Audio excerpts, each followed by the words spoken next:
Yesus Isaayaan raajichaan inni dubbatame waadaan nuuf galame yeroon isaa geenyaani Maariyaam durbarraa dhalatee argame kakuun raawwatame nu fayyisuuf dhufee gara biyya lafaa ulfina isaa dhiisee gadi of deebisee dhiiga isaa lolaasee gatii keenya baasee araara nu buusee daangaa du'aa diigee gara jireenyaatti nu tarkaanfachiisee mo'ee nu moosisee hoo haleluuyaa maqaa isaa eebbifna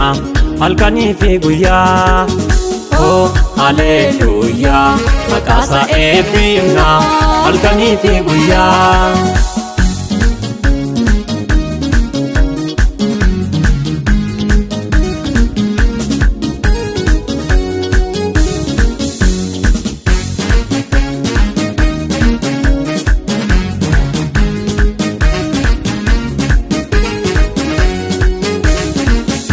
Furmaanni argameera addunyaa maraafi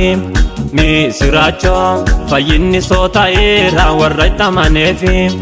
misiraachoo dachaasee nuuf deebisee bocuu bara dheeraa misiraachoo kakuu gurraan nageenye ijaan argineerra misiraachoo ishoo ka ishoo dhalateera Yesus ishoo ka ishoo inni eegamaa ture ishoo ka ishoo akkuma jedhame ishoo ka ishoo kunoo kaanu furee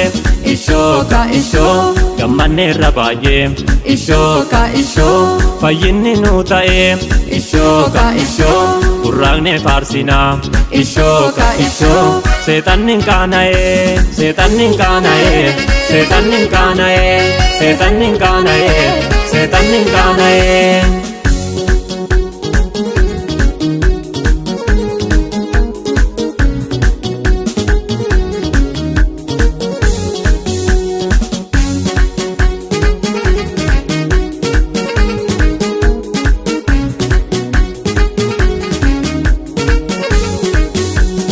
Yesus jireenyaadha karaadha dhugaadha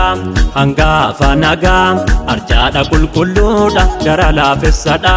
jajaanna eegaa tufame isa ture balbala jireenyaa sababa cubbuu nuuf baneera ulfaatu ta'ee wabii keenya nuuf laate lubbuu.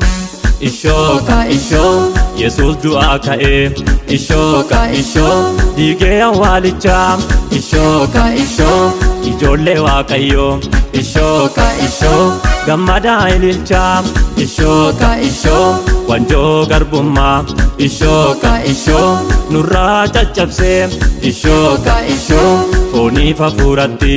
ishoo ka ishoo birmaduu nu baasee birmaduu nu baasee birmaduu nu baasee birmaduu nu baasee birmaduu nu baasee.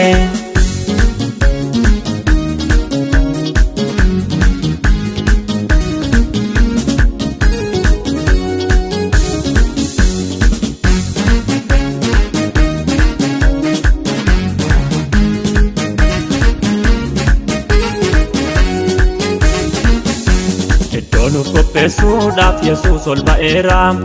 abdii qabna deebee dhufeensi fudhadhaa jedhee nutti himeera maaf raafamna hin shakkamuu dubbiinsa amaanamaadha hundumtisaa akka namaa dadhaabaa mitinni jabaadha fiixaan baasaa. Ishoo ka ishoo dhufaa jira Yesuusi